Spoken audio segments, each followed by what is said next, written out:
Boa noite a todos. Sejam todos bem-vindos a este momento de estudo, de reflexão. Você que está aí assistindo pelas redes sociais, também seja muito bem-vindo, quer aqui de perto, quer de mais longe. É um prazer podermos juntos darmos essa paradinha para pensar um pouquinho nas coisas de Deus.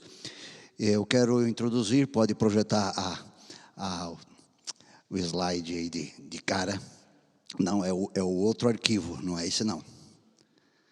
É só um detalhe. Muito obrigado aí pela paciência de vocês aí por um minutinho mais só.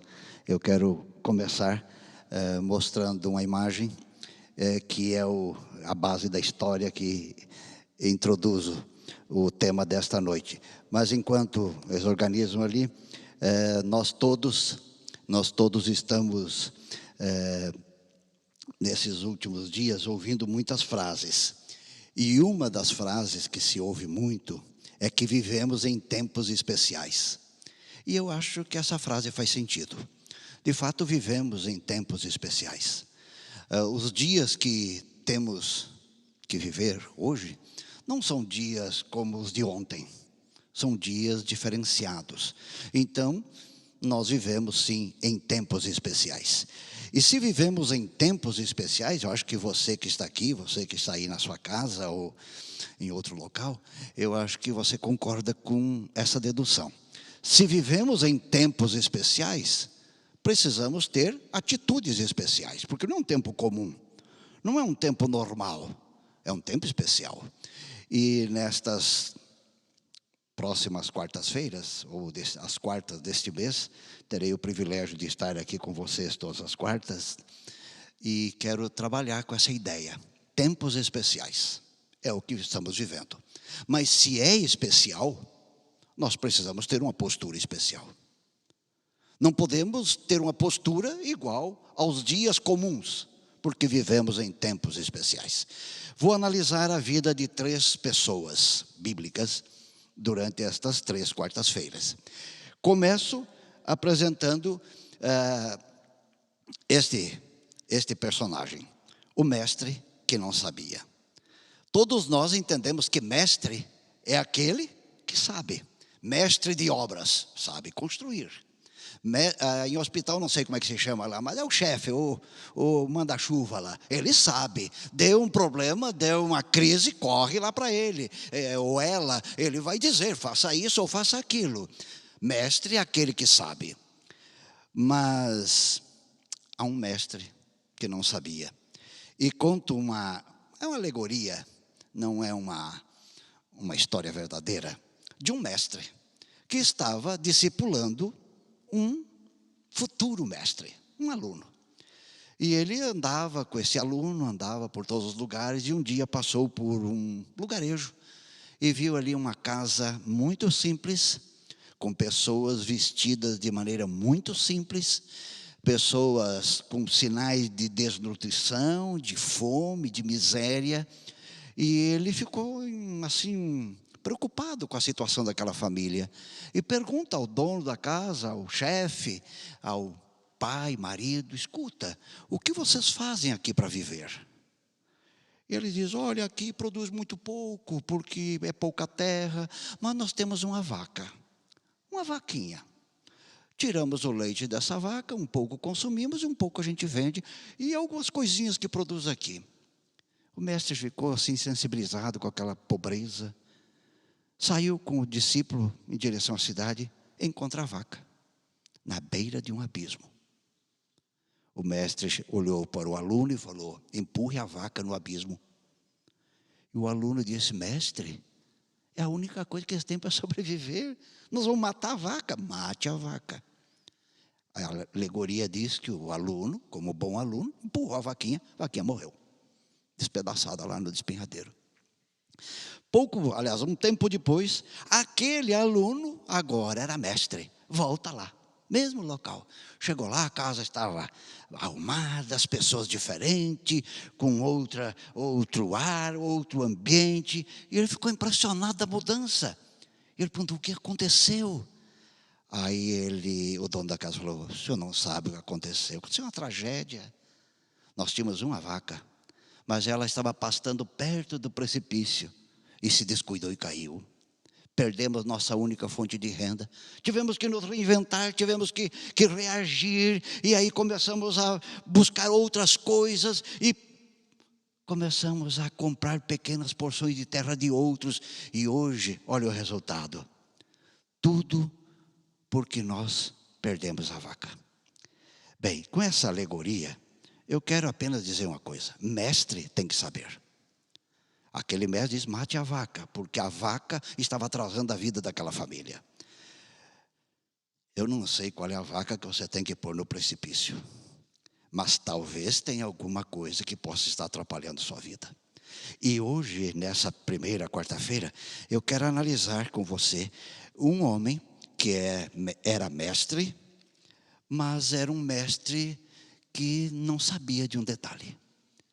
E eu te convido a abrir a Bíblia para você acompanhar a leitura. Se você que está em casa puder, os que estão aqui à igreja com certeza podem, mas em casa talvez nem sempre pode. Mas se puder, João capítulo 3. Ali conta a história muito conhecida, bem familiar de todos nós. João capítulo 3, Evangelho de João capítulo 3, o verso de 1 até o 10, conta a história desse mestre. E começa no verso 1 dizendo assim: havia um fariseu chamado Nicodemos, uma autoridade entre os judeus. Ele veio a Jesus de noite e disse: mestre, sabemos que ensinas da parte de Deus, pois ninguém pode realizar os sinais miraculosos que estás fazendo se Deus não estiver com ele. Em resposta, Jesus declarou: digo-lhe a verdade, ninguém pode ver o reino de Deus se não nascer de novo. Perguntou Nicodemos: como alguém pode nascer sendo velho? É claro que não pode entrar pela segunda vez no ventre de sua mãe e renascer. Respondeu Jesus: digo-lhe a verdade, ninguém pode entrar no reino de Deus se não nascer da água e do Espírito. O que nasce da carne é carne, o que nasce do Espírito é Espírito. Não se surpreenda pelo fato de eu ter dito: é necessário que vocês nasçam de novo.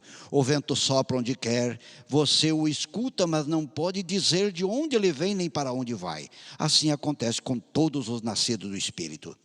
Preste atenção agora, verso 9. Perguntou Nicodemos: como pode ser isso? E o que interessa mesmo é o verso 10. Olha o 10.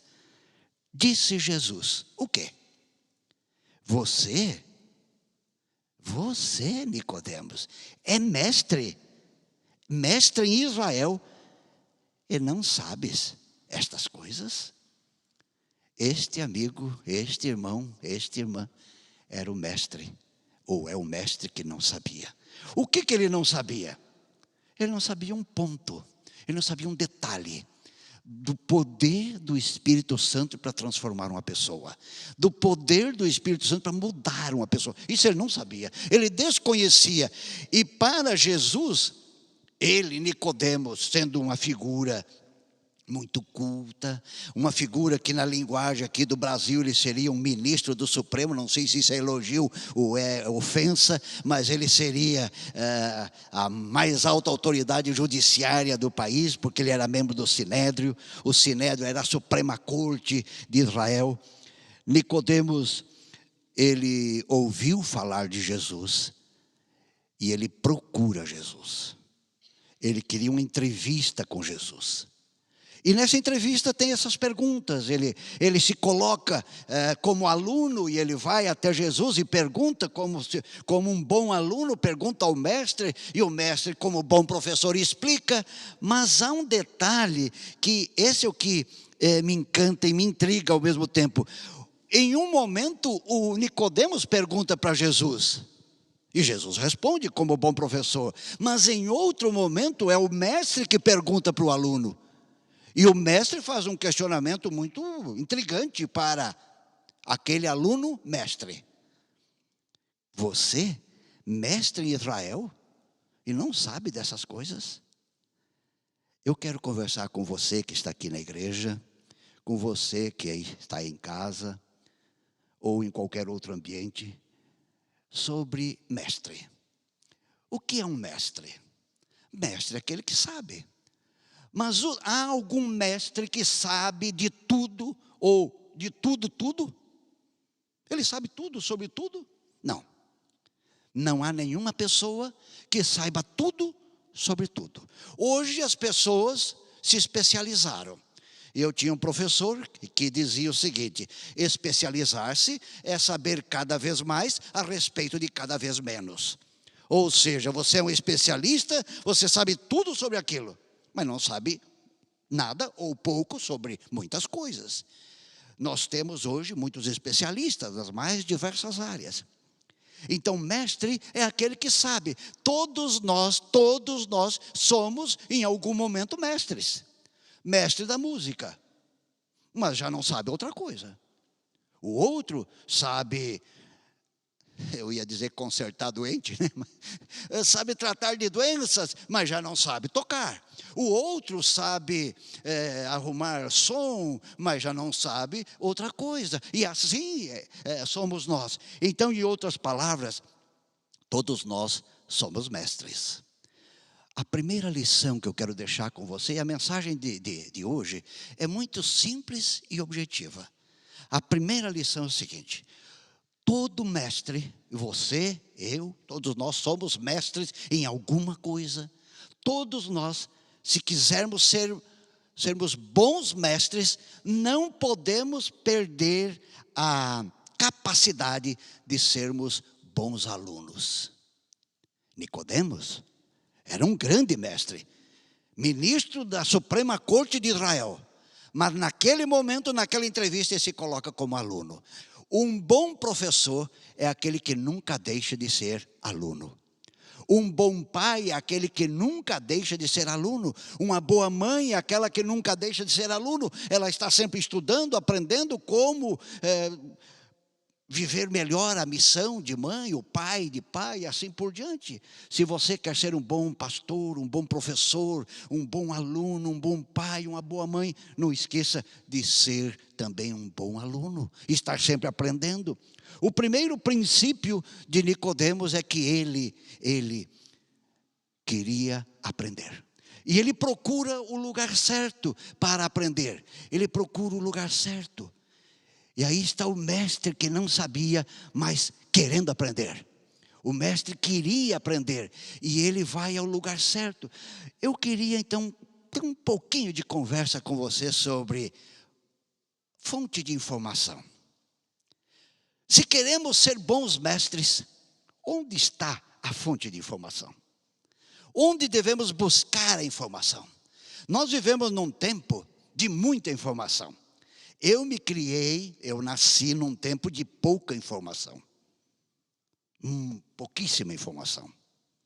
Eu fico assim encantado, hoje pensando, naquele tempo eu não tinha esse pensamento. Como um tio meu, chamado Paulo, era ancião, ou foi ancião porque faleceu. Ele deve ter sido ancião da igreja onde eu vivi meus primeiros anos, uns 40, 50 anos. Como é que esse homem tinha ideias para preparar sermões? De onde? De onde ele tirava? Que material ele tinha? Não tinha material. Tinha a Bíblia, eu lembro de ir na casa dele. Tinha a Bíblia e alguns livros do Espírito e Profecia. Era tudo que ele tinha. E a revista adventista. Lição da escola sabatina. Meditação matinal. Era o que tinha. Hoje nós temos uma imensidão de informações.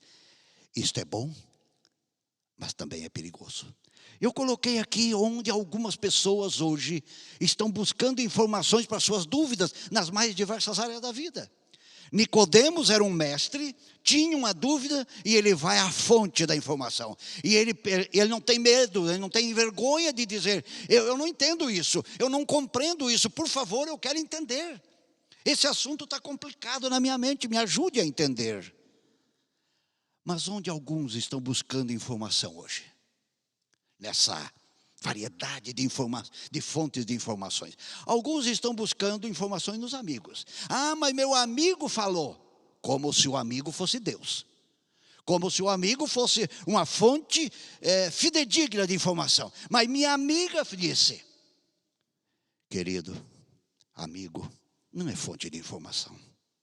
Não é fonte de informação para você direcionar sua vida.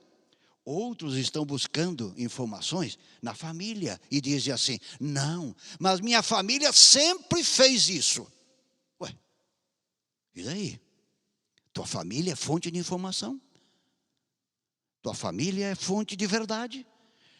Outros estão buscando, e aqui é um dos piores, estão buscando informação nas redes sociais. Pastor Márcio, um dia aqui, ele mencionou essa frase, que recebe tantos vídeos e que ele não tem tempo para isso. Eu também recebo alguns. E eu digo para as pessoas: olha, irmão, eu não tenho tempo de ver isso aqui. Ouvi só o início aqui, olhei o início e já desisti, porque é muita bobagem para eu gastar meu tempo. Não vou perder tempo com isso, não. Muitas pessoas hoje estão deixando a fonte para ir nas redes sociais. E ali parece que é a voz de Deus agora dizendo, se aparece uma pessoa lá e fala tal coisa, sobre tal assunto, e aquilo é a verdade absoluta. Estava fazendo uma semana de oração na cidade de Pelotas, alguns anos atrás. E o pastor me convidou para fazer uma visita. E nessa visita, era para um senhor que ia se batizar.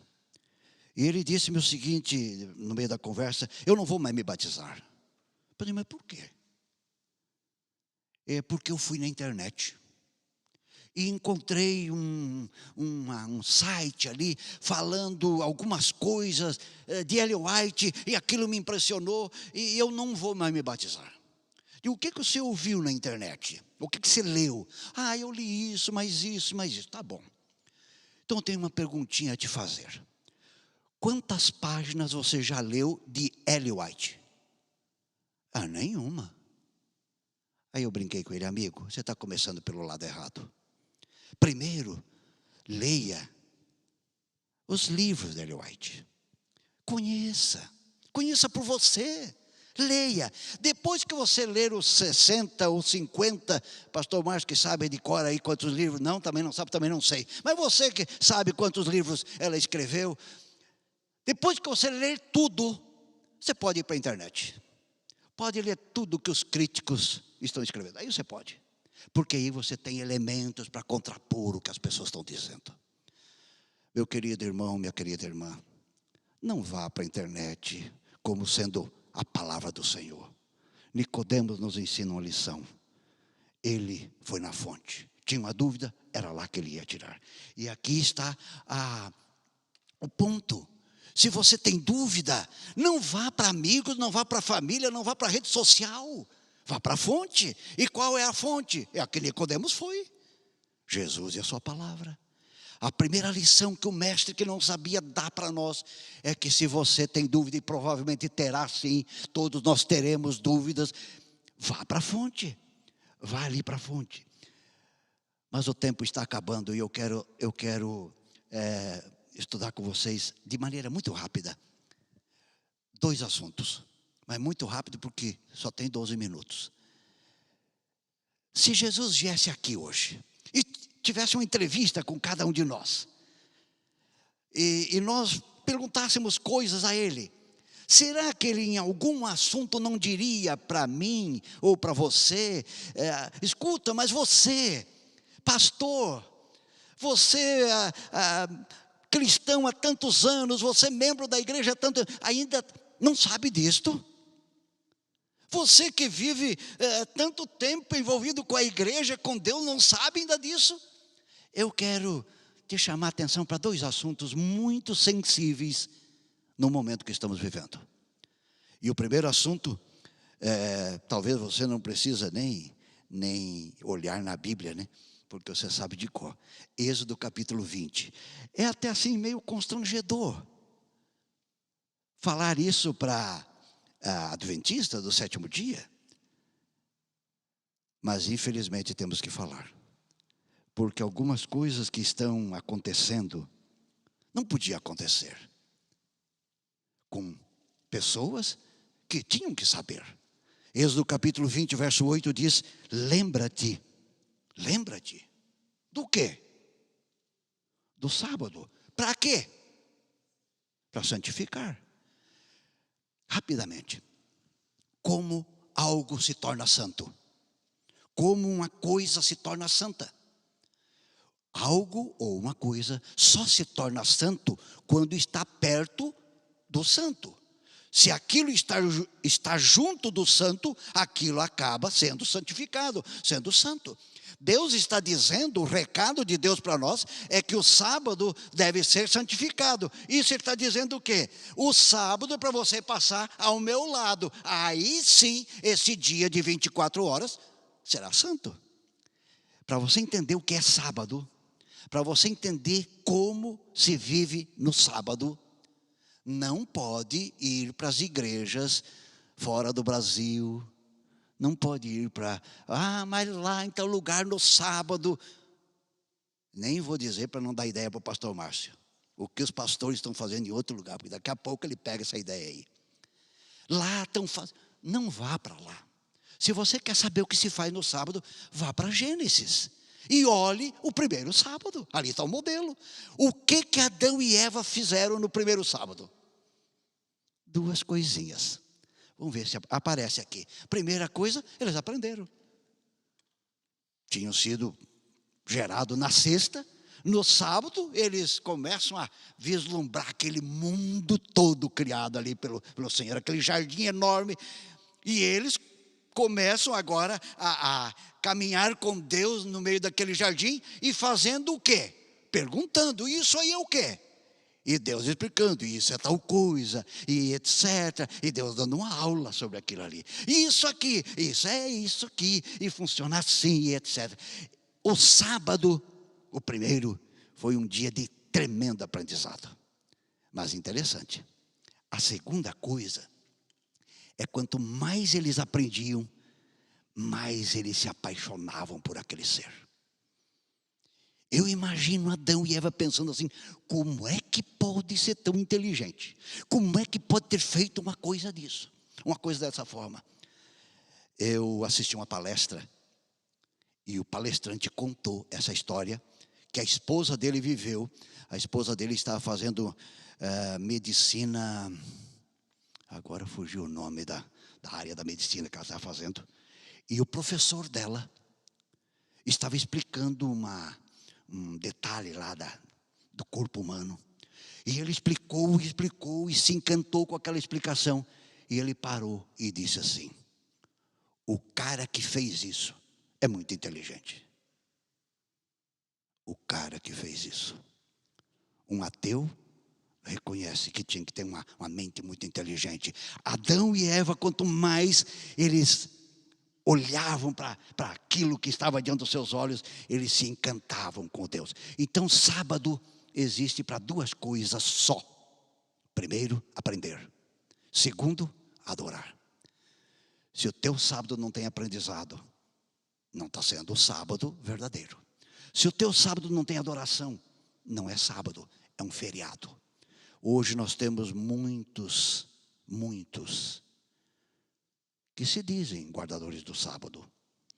Mas o sábado não há aprendizado e também não há adoração. O segundo ponto que eu quero mencionar é muito sensível. Muito sensível. É sobre este aqui. E o texto, eu nem vou ler por economia de tempo. Mas está lá em Malaquias 3, 10 a 12. Lá Deus diz o quê? Por favor, não esqueça. Só faltou essa palavra. Não esqueça de trazer. De trazer. É interessante, irmãos, como Deus trabalha. As autoridades, aqueles que são empregados, descontam o imposto de renda e etc, etc. Onde? Como é que se desconta o imposto de renda? Na fonte. Você concorda? Isso pouco importa. Você aceita? Isso não interessa. O imposto é descontado na fonte. Deus é um gerente, é um ser tão extraordinário que Ele não desconta na fonte. Ele dá o teu e o dele na tua mão. Só para ver que tipo de gente está aí. Só para ver. Porque Ele podia ter descontado na fonte. Ele podia ter feito outro modelo. Dízimo, meu irmão, em forma assim bem Simples. É para medir quanto você e eu somos fiéis. Oferta é para mostrar quanto você e eu temos de gratidão para com aquele que nos deu. Eu quero mostrar um dado que foi feito numa união no Brasil. Você sabe que até algum tempo a igreja descontava o dízimo dos seus funcionários na fonte. Por lei, não pode mais a parte educacional descontar dízimo na fonte. Dos pastores, ainda pode. Faz uma declaração e desconta. Da parte educacional não tem mais declaração, não pode mais fazer cartinha, não pode descontar. É lei, não pode. Então a igreja não desconta mais. Pois bem, isso começou há pouco tempo, não faz muito tempo. Neste ano passado, uma união aqui do Brasil fez uma análise de todos os funcionários da rede escolar daquela união, para ver como é que estavam esses meninos nesse assunto assim complicado de dinheiro. Não é descontado mais na fonte, o dinheiro vem à minha mão, como é que eu reajo? Se alguém desmaiar, temos um médico aqui para já tratar você. Mas é triste o assunto.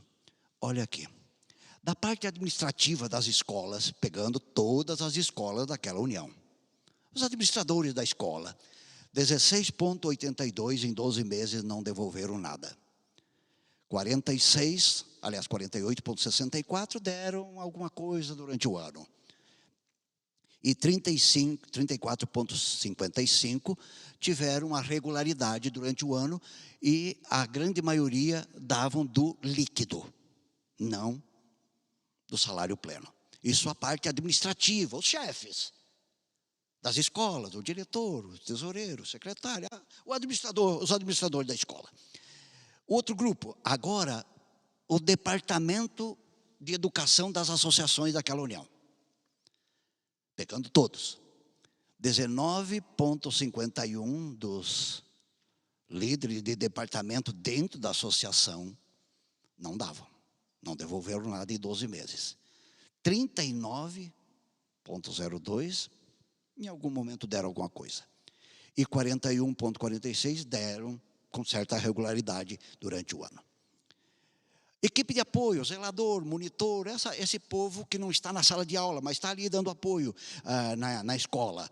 Equipe de apoio, 31,05 não deram nada em 12 meses. 45,96 em alguma coisa durante o ano deram. E 22,98 com certa regularidade durante o ano. Olha agora aqui, os que estão formando gente. 27,33 não deram nada. Os professores em sala de aula. 43,09 em algum momento deram alguma coisa. 29,58 com certa regularidade. Agora, os dados da União Geral, agora assim, pegando todos os campos, tudo, e formando agora os dados do Departamento de Educação desta União. 26,77 de todos os funcionários desta União não deram nada.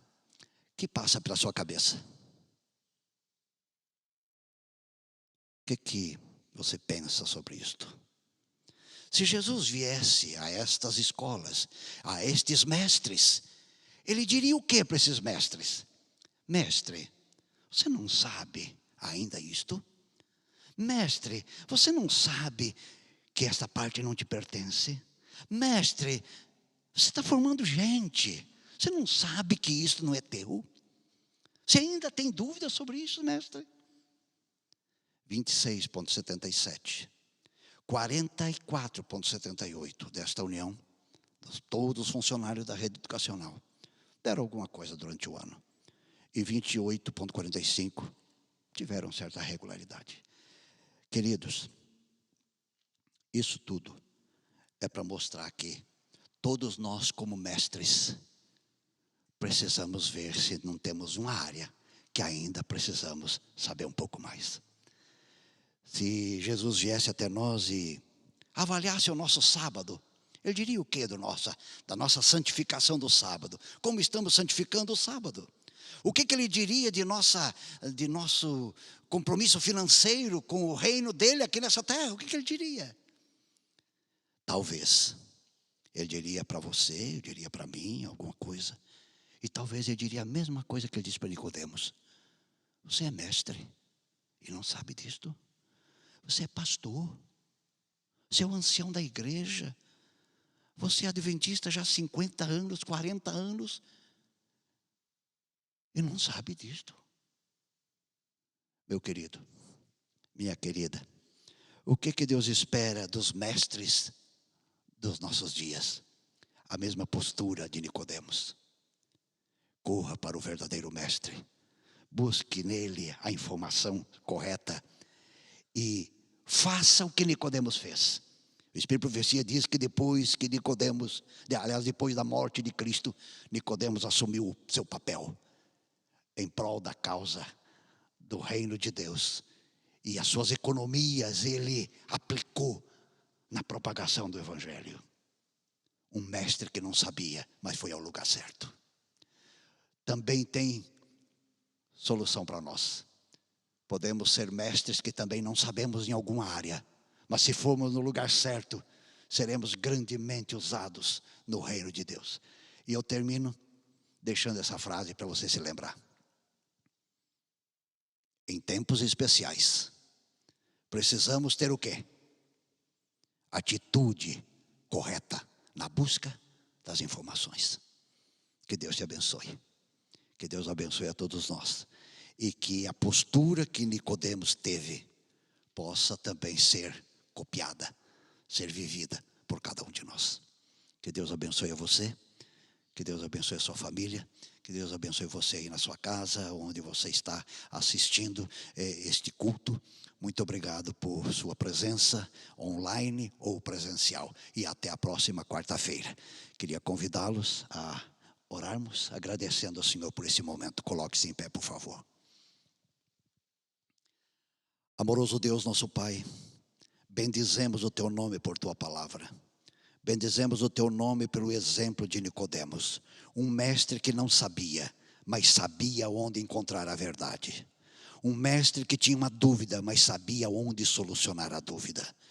Ajuda-nos, Senhor, a corrermos para Cristo e a Sua palavra e vivermos a nossa vida baseados no Teu ensino, na Tua instrução e nas verdades deixadas para nós através da Santa Palavra. Cuida de cada um dos Teus filhos que estão aqui. Proteja-nos até chegarmos à nossa casa. Dá-nos uma boa noite de descanso. Abençoe também os Teus filhos que estão assistindo esse culto nas suas casas, quer seja aqui perto ou de longe. Que todos nós sejamos abençoados com a Tua presença. E que todos nós possamos, pela Tua graça, diante de nossas dúvidas, corrermos para Jesus e para a Sua palavra. Dá-nos a Tua companhia, dá-nos a Tua presença, pois é em nome de Cristo que pedimos. Amém.